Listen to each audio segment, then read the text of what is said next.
NinjaTrader is equipped with over 100 free pre-built indicators to aid in your technical analysis of the markets. Indicators can be applied to NinjaTrader charts, the Superdome, and the Market Analyzer.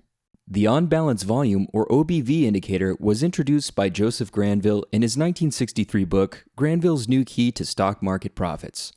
The OBV is commonly used to measure buying and selling pressure. It plots a line that serves as a running total of volume for an instrument. If a bar close is higher than the previous bar's close, the volume of that bar is added to the OBV. If the close is lower than the previous bar's close, the volume for that bar is then subtracted from the OBV.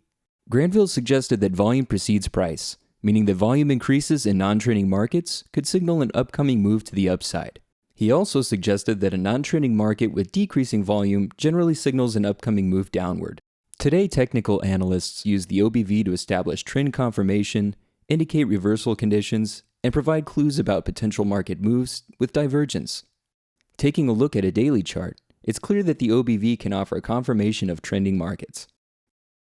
If we draw support and resistance levels on the OBV indicator, this information also relates to price action. When the OBV continues to meet support and resistance levels, a shift in market sentiment may be on the horizon. While divergence can be less common in the OBV, it can clue traders in on potential shifts in price action. Here's an example of divergence resulting in a definite shift in market direction. The OBV indicator is just one of many indicators available within NinjaTrader by default. We hope this video provided you with some ideas for using the OBV on your charts. Interested in learning more about all the free tools offered by NinjaTrader? Download NinjaTrader today for free unlimited use with futures and forex data.